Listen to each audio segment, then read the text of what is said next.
நஹ்மதுஹு நுஸல்லி அலா ரசூலிஹில் கரீம். அல்லாஹு ஜல்ல ஷானு வ தஆலா இந்த ரமலானுடைய மாதத்தை நமக்கு ஒரு ட்ரைனிங் கேம்பாக அல்லாஹ் தந்திருக்கான். எதுக்கு ட்ரைனிங் கேம்ப்?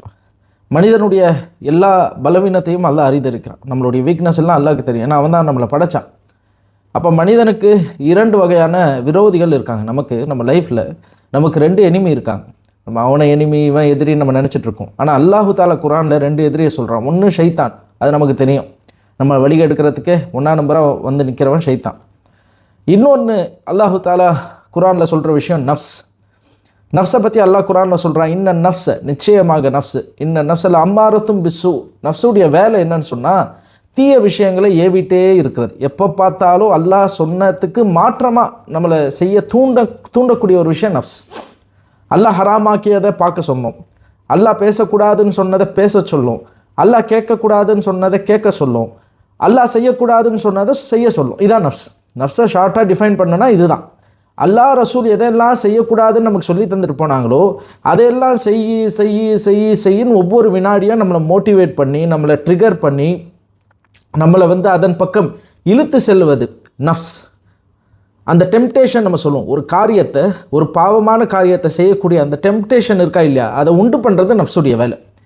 அதன் பக்கம் நம்மளை இழுத்துட்டு போகிறது தான் நஃப்ஸுடைய வேலை. நிச்சயமாக நஃப்ஸ் தீய விஷயங்களை மட்டும்தான் அது ஏவும். அதோடைய வேலையே தான், அதோடைய டியூட்டியே தான். அந்த நஃப்ஸை வீக் ஆக்குறதுக்கு தான் நோன்பு நமக்கு தரப்பட்டிருக்கு. நோன்பு எதுக்கு தரப்பட்டிருக்கு? அந்த நஃப்ஸை வீக் ஆக்கணும். அந்த நஃப்ஸின் மீது நமக்கு கண்ட்ரோல் வரணும். நஃப்ஸுடைய கண்ட்ரோலில் நம்ம போயிடக்கூடாது. நம்ம கண்ட்ரோலில் நஃப்ஸ் இருக்கணும். அப்போ நம்ம கண்ட்ரோலில் நஃப்ஸ் இருக்கணும்னு சொன்னால் ஃபஸ்ட்டு நஃப்ஸை வீக் ஆக்கணுமே. ஒரு சிங்கத்தை காட்டிலேன்னு பிடிச்சிட்டு சர்க்கஸில் ஒரு மனிதன் சொல்வதெல்லாம் ஒரு சிங்கம் கேட்குது அப்படின்னு சொன்னால் அதை ஃபஸ்ட்டு வீக் ஆக்கணும். அதை வீக் ஆக்கிறதுக்கு என்ன செய்வாங்க? சிங்கத்தை அழைச்சிட்டு பசியில் போடுவாங்க. அந்த சிங்கம் சாப்பிடாது, பசியில் கிடக்கும். அந்த சிங்கத்துக்கு அந்த எஜமானர் சாப்பாடை போடும்போது அந்த எஜமானர் சொல்கிறத சாப்பாட்டுக்காக அந்த சிங்கம் கேட்டுட்டு அதோடைய இயல்புக்கு மாற்றமாக செயல்பட சிங்கம் தயாராக சர்க்கஸில் நிற்கிறது போல் நஃப்ஸு ரா இருக்குது. அது போகிற போக்கில் தான் போகும். அதை கட்டி போட்டு இழுக்கிறதுக்கு அல்லாஹ் கொடுத்த ஒரு மெக்கானிசம் தான் நோன்பு.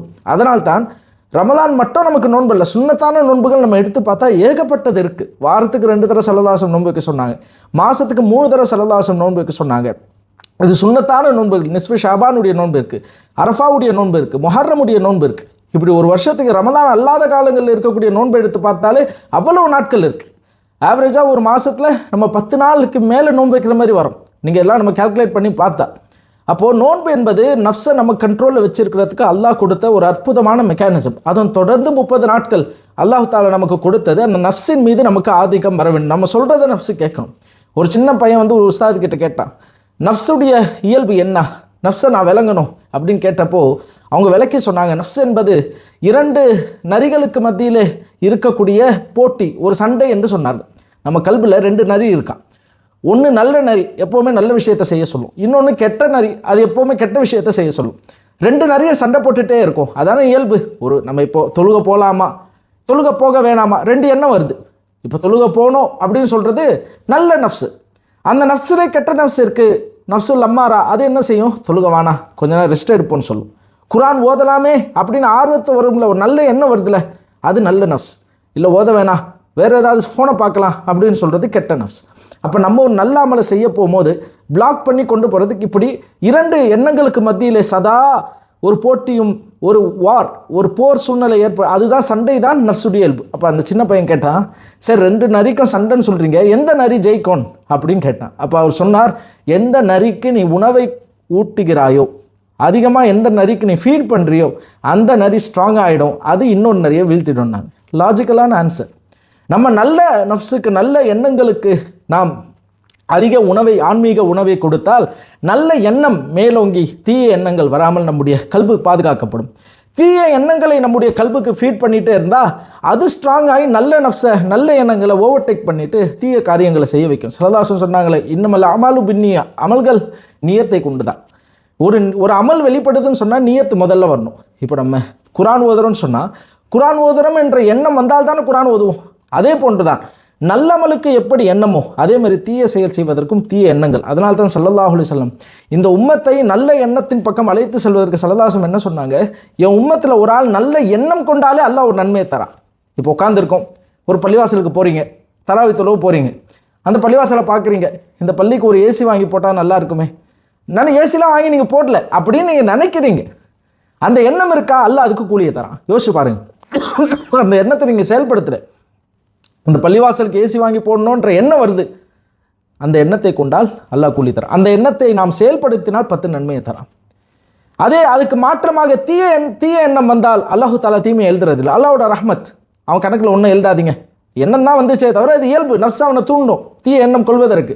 ஹராமான விஷயத்தை பார்க்க சொல்லணும், ஹராமான விஷயத்தை பேச சொல்லணும். ஒரு எண்ணம், அந்த எண்ணம் வந்துச்சுன்னா என் உம்மத்தில் அவங்களுக்கு எழுதாதீங்க. அல்லாஹ் சொல்கிறான், அவங்களுக்கு தீமையை எழுதாதீங்க. அவங்க செயல்படுத்தினால், தீமையை செஞ்சால் ஒரு தீமை எழுதுங்க. யோசிச்சு பாருங்கள். நன்மையை எண்ணினால் ஒரு நன்மை, அதை செய்தால் 10 நன்மை. தீமையை எண்ணினால் அல்லாஹு தாலா தீமை எழுதுறதில்லை, ஆனால் நாம் செய்தால் ஒரு தீமை எழுதுறான். இது அல்லாஹ்வுடைய ரஹ்மத். அப்போ நல்ல எண்ணங்களை நம்முடைய கல்பில் விதைத்து கொண்டே இருக்க வேண்டும். தீய எண்ணங்களுக்கும் தீய சிந்தனைகளுக்கும் நம்ம இடம் கொடுக்கக்கூடாது. அல்லாஹ் அந்த ஆயத்தில் சொல்லும் போது, இன்ன நஃப்ஸல அம்மாரத்தும் பிஸ்ஸு, நிச்சயமாக நஃப்ஸ் என்பது தீய விஷயங்களை ஏவும், அதோடைய இயல்பு அதுதான். இல்லாமா ரஹிம ரப்பி, அல்லாஹ் என்ன குர்ஆன்ல அழகா சொல்கிறான். ஆனால் அல்லாஹ் யாருக்கு ரஹமத்து செஞ்சானா அந்த நஃப்ஸ் ஏவாது. அல்லாஹ்வுடைய ரஹமத்து ஒரு ஆளுக்கு கிடைச்சிருச்சுன்னு சொன்னான், அல்லாஹ்வுடைய ரஹமத்தை பெற்றவர்களாக நாம் மாறிவிட்டால் நஃப்ஸு உடைய கண்ட்ரோலில், நஃப்ஸுடைய இன்ஃப்ளூயன்ஸிலேருந்து நம்ம தப்பிச்சிடலாம். நம்ம கண்ட்ரோலில் நஃப்ஸு வந்துடும். அப்போ இந்த ரமலானுடைய மாதங்களில் நம்ம அல்லாஹ்விடம் நம்முடைய நஃப்ஸை நம்ம கண்ட்ரோலில் இருப்பதற்கு அல்லாஹ் கிட்ட கேட்கணும். அந்த நஃப்ஸுடைய பியூரிஃபிகேஷனுக்கு அல்லாஹ் கிட்ட நம்ம துவா கேட்கணும். ஸல்லல்லாஹு அலைஹி வஸல்லம் கேட்டாங்க, அல்லாஹும்ம ஆத்தி நஃப்ஸி. ஸல்லல்லாஹு அலைஹி வஸல்லம் உடைய நஃப்ஸ் எப்போவுமே பியூர் தான். அவங்க துவா கேட்டது நம்ம கேட்கணுன்றதுக்காக இந்த துவா கேட்டாங்க. அல்லாஹும்ம ஆத்தி நஃப்ஸி தக்வாஹா. எந்த தக்வாக்கு ரமலானில் நம்ம உட்கார்ந்துருக்கோமோ அந்த தக்வா நமக்கு கேட்கல, நம்ம கூட இருக்க நஃப்ஸுக்கு தக்வாவை கேட்டாங்க. நஃப்ஸு மாறணும், நஃப்ஸு மாறினா தான் நம்ம மாறும். அல்லாஹும்ம ஆத்தி நஃப்ஸி தக்வாஹா, அல்லாஹ் என் நஃப்ஸுக்கு நீ தக்வாவை கொடு ரப்பே. வஸக்கிஹா, அந்த நஃப்ஸை நீ பரிசுத்தப்படுத்து ரப்பே. வஅன்த கைரு மன் ஸக்காஹா, யா அல்லாஹ் பரிசுத்தப்படுத்துவதிலே சிறந்தவன் நீயாக இருக்கிறாய். எவ்வளோ அழகான துவா. நம்ம இந்த துவாவை மறக்காமல் கேட்கணும் இந்த ரமலான் தஹஜ்ஜுடைய நேரத்தில், இஃப்தாருடைய நேரத்தில். ஏன்னா நம்ம நஃப்ஸு சரியாயிடுச்சுன்னு சொன்னால், தூய்மையான நஃப்ஸு அல்லாஹ்வின் புறத்திலிருந்து பிச்சையாக நமக்கு கிடைத்து விட்டது என்று சொன்னால், நல்ல நஃப்ஸு நல்ல எண்ணங்களை கொடுக்கும். நல்ல எண்ணங்கள் நல்ல செயல்களின் பக்கம் நம்முடைய வாழ்வை எடுத்து செல்லும். எப்போ நல்ல செயல்கள் வந்துருச்சோ அல்ஹம்துலில்லாஹ் நம்ம வாழ்க்கை நல்ல முறையில் இருக்கும். இதுக்கெல்லாம் விதையாக வந்து நிற்கிறது அந்த விதை எண்ணம் தான். அந்த எண்ணங்களை சரிப்படுத்தக்கூடிய மாதம் இது. வெளிரங்க அமல்களுக்கு நாம் கொடுக்கக்கூடிய முக்கியத்துவம், அதே நேரத்தில் நம்முடைய நஃப்ஸின் விஷயத்தில் நமக்கு அக்கறை செலுத்தணும். நல்ல எண்ணங்கள் நமக்கு வருதா, அல்லாஹ்க்கு ஷுக்கூர் செய்யணும். யா அல்லாஹ் நீ தான் இந்த நல்ல எண்ணத்தை போட்ட, பிச்சையாக போட்ட ரப்பே, இது போன்ற நல்ல எண்ணங்களுக்கு எனக்கு என் மனசில் போடு. ஒரு ஆளை பார்த்தா சொன்னால் நல்ல எண்ணங்கள் என்னை பார்க்கவே ரப்பே. ஒரு விஷயத்தை கேட்டால் சொன்னால் நல்ல எண்ணங்கள் அதை கேட்கவே ரப்பே. நல்ல செயல்கள் செய்வதற்கான தூண்டுதலையும் ஆர்வத்தையும் கல்பில் போடு ரப்பே என்று அல்லாஹ்க்கு நம்ம ஷுக்கூர் செய்யணும். தீய எண்ணங்கள் வந்துச்சுன்னு சொன்னால் அதான இயல்பு. நஃப்ஸுடைய வேலை என்ன? தீய எண்ணங்களை போடுறது. தீய எண்ணங்கள் வந்துச்சுன்னு சொன்னால் உடனே அல்லாஹ் கிட்ட போய் இஸ்திக்ஃபார் செஞ்சு, ரப்பே இப்படிப்பட்ட ஒரு எண்ணம் வந்துருச்சு, அந்த எண்ணத்திலிருந்து நீ காப்பாற்று. இந்த எண்ணத்தின் அடிப்படையில் பாவத்தில் ஈடுபடாமல் நீ என்னை காப்பாற்றிடு ரப்பே. ஒரு ரஹ்மத்தை கொண்டு அந்த நஃப்ஸை தூய்மைப்படுத்திடு ரப்பே என்று அல்லாஹ்விடம் நாம் கேட்க வேண்டும். இந்த துவா நம்முடைய வாழ்க்கையை முழுவதும் இருக்க வேண்டும். காரணம் என்னன்னு சொன்னால், மௌத் வரைக்கும் நஃப்ஸு கூட தான் மாரடித்து வாழ்ந்து ஆகணும்.